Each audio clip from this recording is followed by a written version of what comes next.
Hola, ¿qué tal? ¿Cómo les va?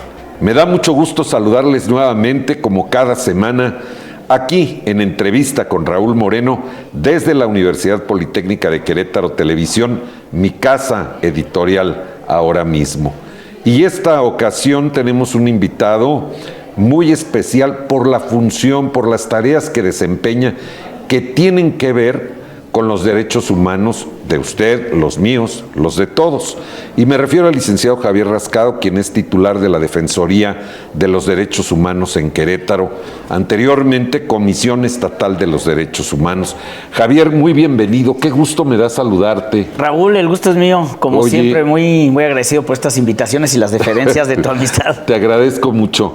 Oye, déjame iniciar con un tema que, si bien no es exactamente lo que hoy vamos a conversar, pero es un tema que levantó sus comentarios, y no es que cierta polémica en días pasados, como bien lo sabes, y fue este dicho de la presidenta de la Comisión Nacional de los Derechos Humanos, la señora Rosario Piedra Ibarra, en el sentido de que propuso desaparecer la comisión como tal y que fuera un instituto que tiene que velar por los intereses del pueblo.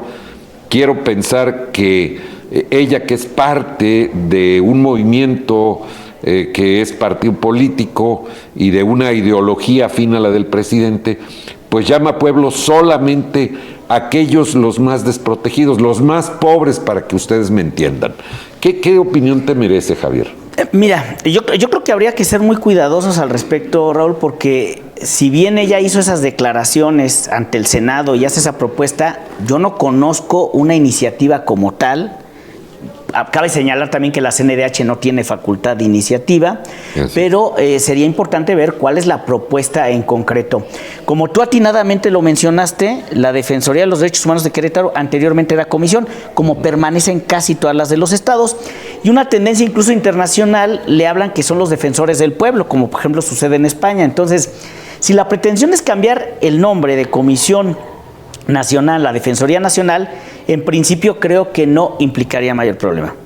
No obstante, lo que yo sí tendría mucho cuidado es si no se pretende cambiar exactamente la estructura, las funciones, las facultades que pueda tener, y esto atendiendo a algo muy elemental. Recordemos que México pertenece a una serie de tratados y de acuerdos internacionales, sí, claro, que establecen compromisos para el Estado mexicano en términos del derecho internacional de los derechos humanos. Por lo tanto, hay que tener mucho cuidado que no vayamos a trastocar o irnos más allá de lo que dice el pacto o la convencionalidad, vamos.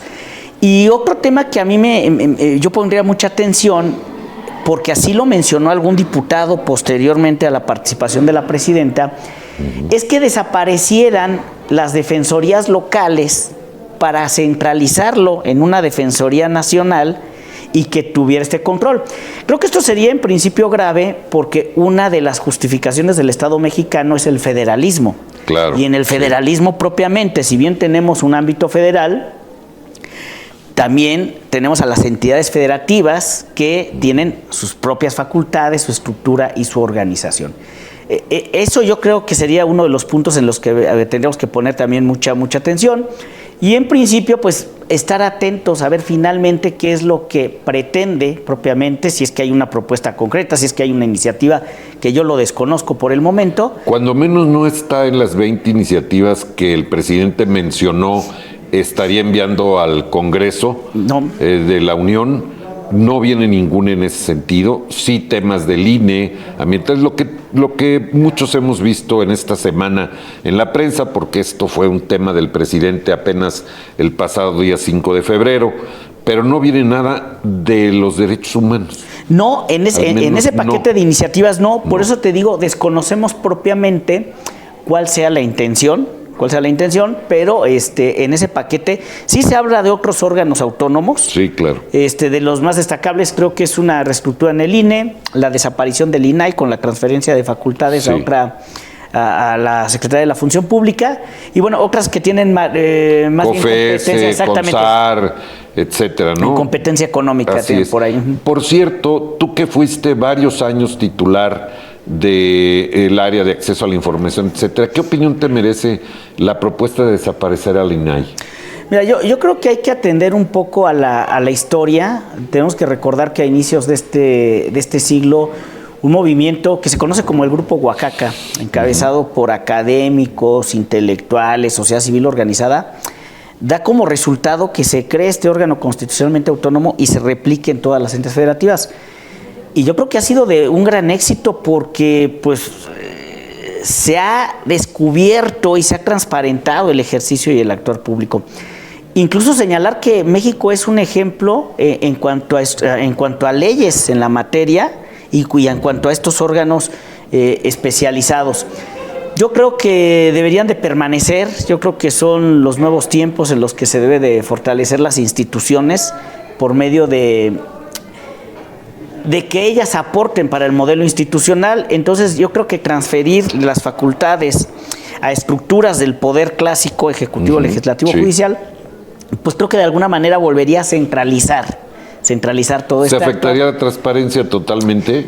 Pues yo no, sería muy aventurado anticiparlo, pero creo que definitivamente yo sí apostaría más, y soy un convencido, del fortalecimiento de las instituciones, porque creo que es lo que más ayuda al modelo democrático. A ver, Javier, porque tengo la impresión de que hay entidades del Ejecutivo que no obedecen a un tema de transparencia, ni aún haciendo peticiones a través del INAI.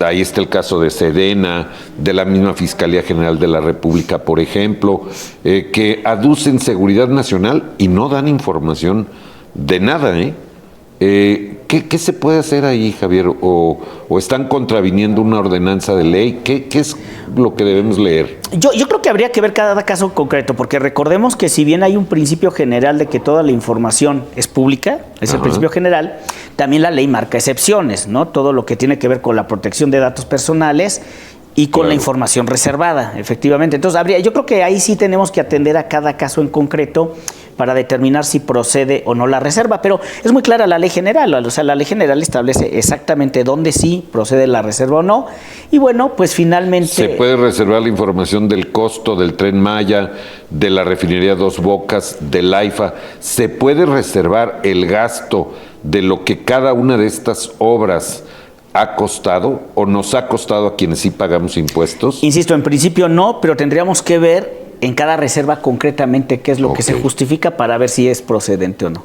Muy bien, bueno, vamos a entrarle al tema que nos ocupa hoy y que atiende a esta invitación que generosamente correspondes. La Defensoría de los Derechos Humanos en Querétaro, segundo informe de labores. ¿Qué destacas de este periodo más reciente de tu gestión, Javier? Pues mira, yo destacaría concretamente que una de las facultades que tenemos dentro de la Defensoría es la de la promoción y difusión. Yo sí soy un convencido de que el tema cultural tiene que permear en todas las personas de este país, que están en este país, porque además recordemos que los derechos humanos son finalmente para todas las personas. Y por ello es que nosotros apostamos durante este periodo, más de 45,000 personas fueron capacitadas, tratando de generar justamente esta cultura de la paz, esta cultura de la promoción de los derechos y la defensa de todas las personas. Entonces, en ese sentido, yo sería concretamente uno de los puntos que principalmente destacaría. Estas más de 45,000 capacitaciones, si bien se dan a todas las personas, se dan a autoridades, se dan a personas en general, sí tuvieron un enfoque muy particular, que fue a las niñas, niños y adolescencias. Creemos que indudablemente es donde más tenemos que impactar en este momento, y es como así acudimos con más de 30,000 personas en instituciones tanto públicas como privadas, justamente tratando de llegar para que conozcan todos los derechos, ¿no? Que tienen, y además hablando de temas de mucho interés: igualdad, equidad, protección y defensa de derechos humanos, nuevas masculinidades, en fin, muchísimos los temas. ¿Considerarías que a través de este ejercicio está la Defensoría de los Derechos Humanos abonando a lograr buenos ciudadanos, Javier?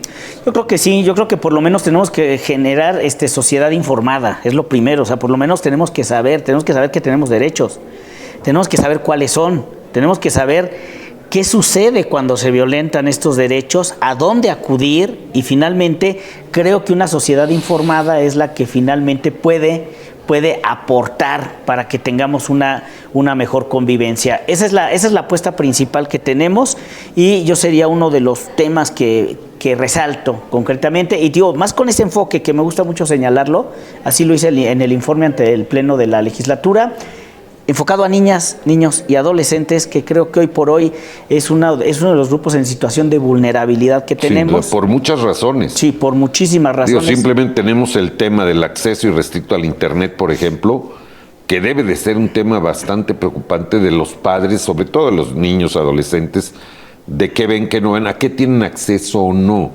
Yo que es un tema ahí, Javier.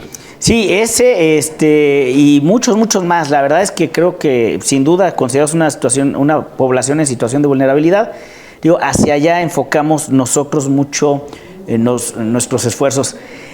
Un ámbito en el que también nosotros hicimos mucho hincapié dentro de las facultades que tenemos dentro de la Defensoría está concretamente la promoción y difusión, como ya lo señalé, pero además está la protección y defensa de los derechos humanos. Ahí también tuvimos un trabajo muy fuerte. Cuéntanos de esto déjame pedirte que nos lo platiques con manzanas, como digo yo, porque habrá todavía mucha gente que nos puede estar viendo que no sabe exactamente qué hace la Defensoría de los Derechos Humanos, en este caso en Querétaro. Puntualmente, de esto ibas a hablarnos ahora. Sí, a ver, concretamente señalar, tenemos dos facultades concretas, promoción y difusión, y protección y defensa de los derechos humanos. Decir que los órganos de derechos humanos son organismos u órganos no jurisdiccionales. Es decir, cuando hay un conflicto civil entre partes, pues se van al órgano jurisdiccional, ¿no? A un correspondiente, claro. Civil. Sí. Si tienes un problema con una autoridad por un acto administrativo, tienes los tribunales administrativos.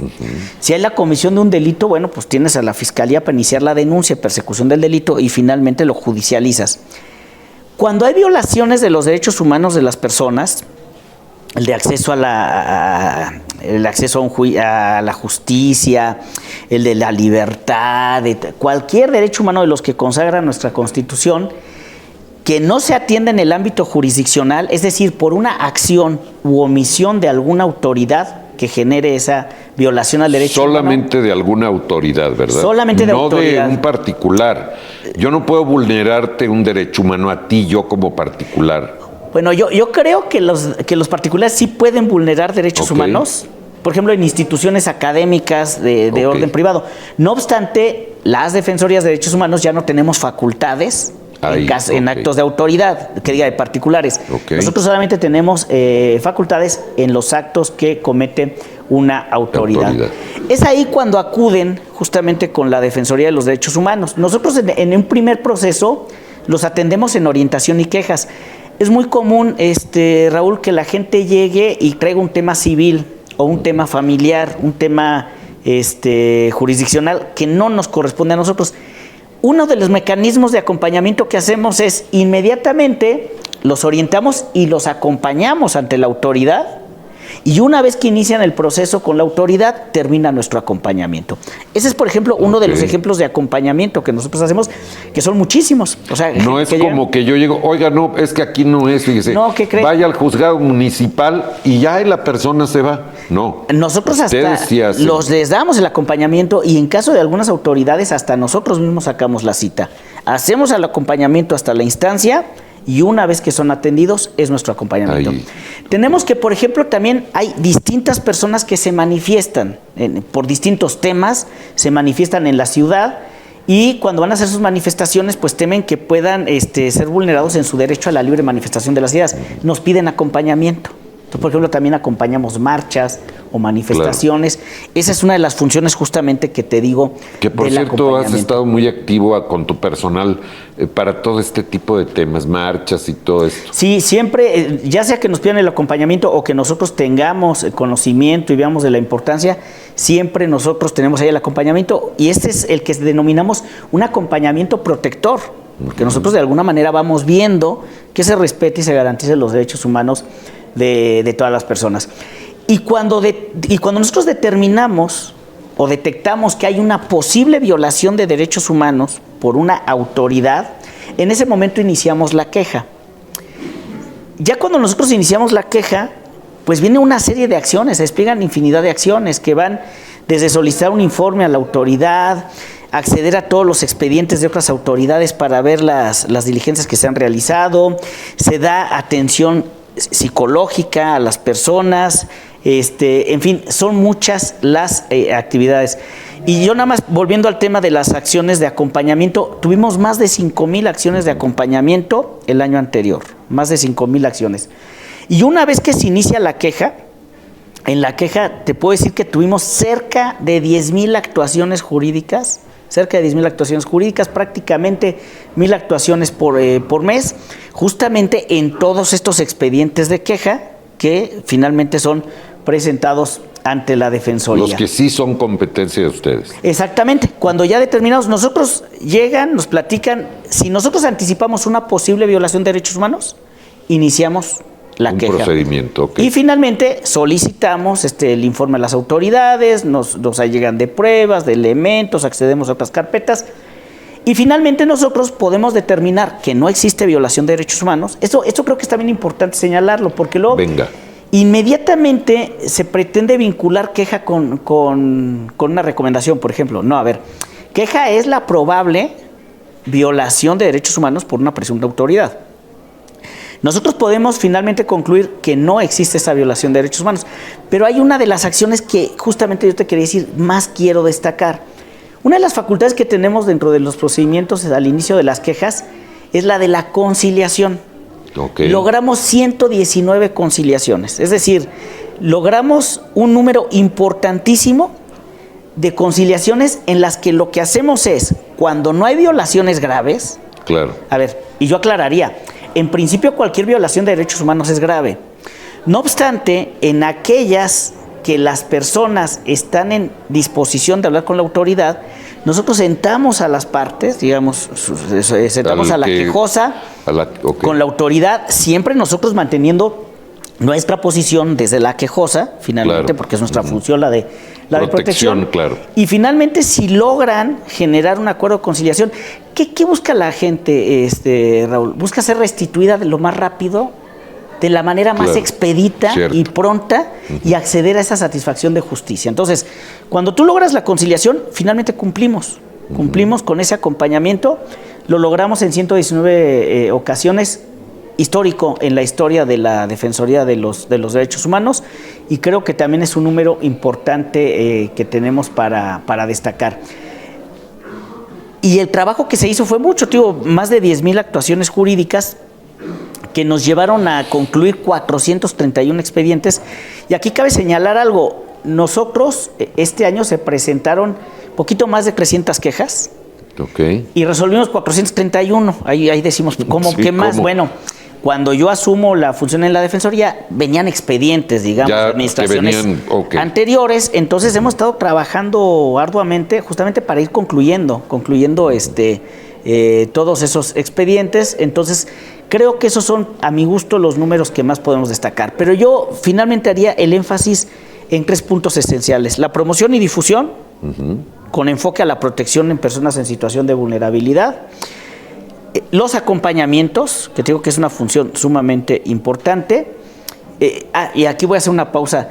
Por favor.Nosotros tenemos 3 oficinas. Tenemos, digamos, la oficina central, que tenemos aquí en la ciudad de Querétaro. Tenemos la oficina de San Juan del Río, que da un acompañamiento por las demarcaciones territoriales, Amealco, Huimilpan, San Juan del Río, Tequisquiapan, Cadereyta, Ezequiel Montes.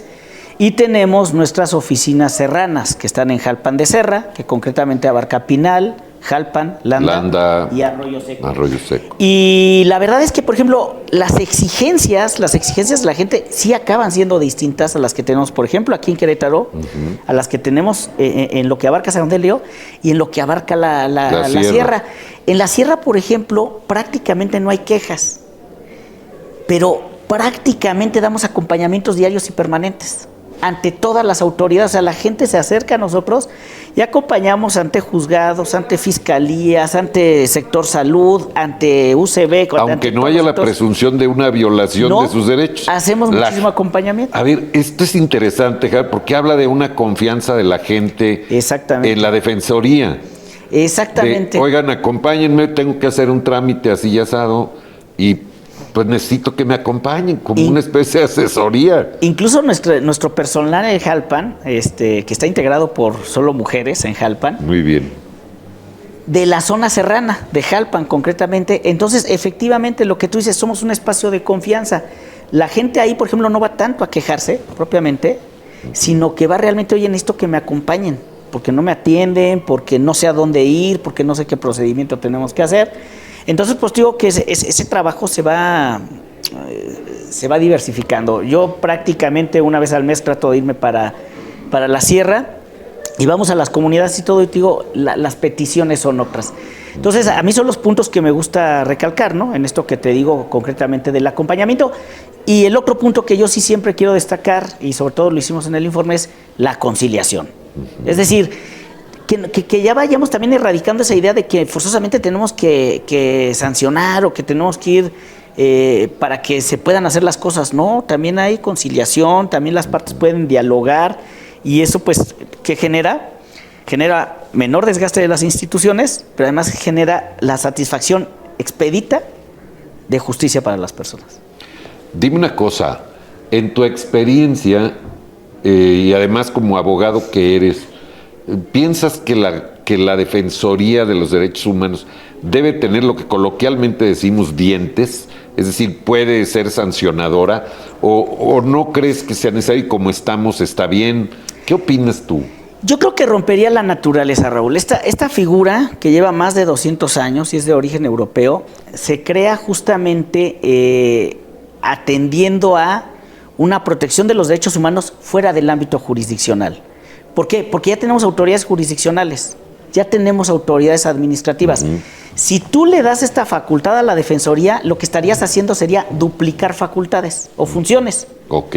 Estarías invadiendo competencias propiamente. Entonces, tú no te puedes meter al ámbito de competencia de otra persona. Y el origen de las Defensorías de Derechos Humanos es que tiene que tener una fuerza de carácter moral, es decir, que se le tenga un reconocimiento y un respeto para que cuando tú haces un señalamiento, sea el señalamiento el que exhiba esa violación y finalmente haya medidas de reparación, que es lo que se pretende, de no repetición, para que no se vuelvan a generar esos actos. Entonces y permite un espacio de diálogo, ¿no? Exactamente, por eso yo creo que... De ese puente de plata del que se habla, ¿no?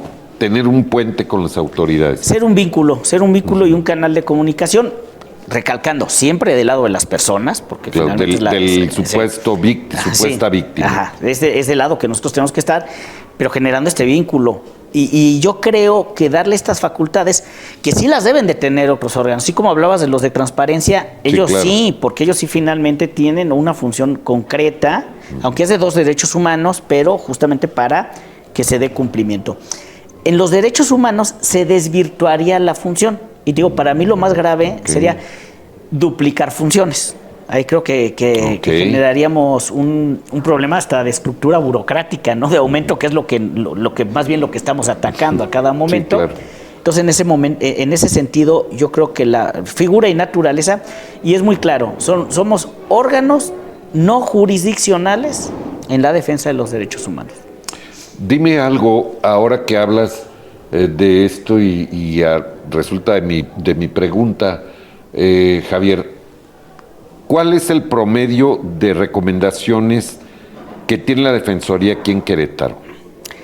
Obviamente para las autoridades locales. Pues yo te diría que es que más que meternos al promedio, o sea, es que finalmente eso fue el enfoque que le dimos al informe. Hablar de resoluciones, de conclusiones, no propiamente de recomendaciones. En todo este universo que tenemos de 431 conclusiones, el énfasis, insisto, se hizo en las conciliaciones. Ese dato te lo pudiera dar para hacer un histórico, justamente en este momento, como no estamos enfocando el tema de la recomendación, que no quiere decir que no las hagamos, pero no tenemos ahorita preciso el el dato de la recomendación. Hay una buena respuesta cuando se ha llegado a este recurso de una recomendación a la autoridad. ¿Hay una buena respuesta o han sido omisos más bien? ¿Qué dirías tú? Ahí te diría que de todas las recomendaciones que hemos emitido durante mi estancia en la Defensoría, se ha dado un cumplimiento. Bueno, a ver, primero, es que creo que hay dos momentos. Okay. Primero, se emite la recomendación y la autoridad decide si la acepta o no. Porque además es su potestad. Exactamente. Y también, es que yo te decía, no quería hablar solamente de las recomendaciones, porque también tenemos acuerdos de responsabilidad. Okay. Primero, la autoridad determina si la acepta o no. En lo que va de mi administración, todas las recomendaciones han sido aceptadas. Todas. Evidentemente resueltas. Pero ahí viene un segundo momento. O sea, el primer momento es, tienen 15 días naturales para decir sí, reconozco y acepto la recomendación. En ese sentido, tenemos todas, un 100% han sido aceptadas. Luego el cumplimiento, Raúl, ahí ya va por momentos. Hay recomendaciones cuyo cumplimiento se da de manera inmediata. Por ejemplo, tú haces distintas recomendaciones, ¿no? De restitución, de no repetición, de compensación, en fin, tú vas haciendo distintas y finalmente tienes que ir dando seguimiento a que la autoridad dé el cumplimiento. Ok. La autoridad te tiene que ir reportando, oye, ¿qué crees? Esta ya la cumplí, oye, esta parcialmente. Y nosotros finalmente, cuando se da el cumplimiento total, cerramos el expediente. Prácticamente en todas ya se ha dado el cumplimiento total. Hay otras que por su propia naturaleza no puede ser el cumplimiento inmediato, sino que va teniendo... Lleva un proceso. Por ejemplo, en los de no repetición, pues hay muchas jornadas de capacitación. Entonces fijamos un calendario de 12 jornadas de capacitación, al momento van 7. Perfecto. Seguimos. Ya sabemos que eso está calendarizado y que... Exactamente. Vendrán 5 jornadas más en este sentido y se da por concluido el tema. Y entonces la verdad es que sí damos el seguimiento, sí estamos atentos a que se vaya dando el cumplimiento de las recomendaciones. Y sí también destacar que yo creo lo más importante es que se han aceptado todas las recomendaciones que se han emitido, y eso pues creo que en parte también habla de la voluntad que tiene la autoridad en reconocer que sí hubo una acción u omisión que pudo violentar los derechos humanos, pero que también existe la disposición a que finalmente esto no se vuelva a repetir y finalmente resarcir no solamente el daño, sino generar, lo que insisto, una cultura que tiene que ser una cultura tanto entre las personas para conocer sus derechos, saber dónde ejercerlos, y las autoridades, porque lo dice el artículo 1 constitucional, casi con esto concluyo. El artículo 1 constitucional es muy claro: toda autoridad en el ámbito de su competencia tiene que actuar bajo el más estricto sentido de protección y defensa de los derechos humanos. Querido Javier, yo te agradezco mucho esta primera visita, y digo primera porque espero conversar aquí contigo durante este año, no esperarnos a tu tercer informe. Algo que tú quieras agregar o puntualizar y que yo no te hubiese preguntado. No, creo que antes que nada agradecerte, Raúl, sabes, la amistad y el cariño que te tengo y el reconocimiento. Muy correspondido. Y realmente un gusto poder estar en estos espacios, y creo que más bien que ustedes, los medios como aliados, pues finalmente difundan la función de la Defensoría y que las personas sepan que aquí tienen un espacio en el que estamos trabajando los 365 días del año para velar, proteger y garantizar los derechos humanos de las personas. Si alguien tiene que ir a la Defensoría de Derechos Humanos, ¿a dónde tiene que dirigirse? Aquí en Querétaro, por ejemplo. Bueno, aquí en Querétaro, es donde se concentra la mayor población, en la zona metropolitana. Sí, Avenida Luis M. Vega y Monroy, 1101. Estamos ahí prácticamente por la central camionera, bajando por el Hospital de Especialidades del Niño y la Mujer. Y en todas las redes sociales, Instagram, bueno, TikTok no, pero Instagram, TikTok no. Facebook, aquí somos serios. Y Twitter o X, ahí nos pueden ver buscando Defensoría de los Derechos Humanos de Querétaro. Y ¿alguien puede contactarse vía las redes sociales? Claro que sí, nosotros damos respuesta a todos los acercamientos que existen. Javier, yo te agradezco mucho nuevamente. Muchísimas gracias. Muy bienvenido aquí a Universidad Politécnica de Querétaro Televisión. Esto es En Entrevista con Raúl Moreno. Hasta la próxima. Gracias.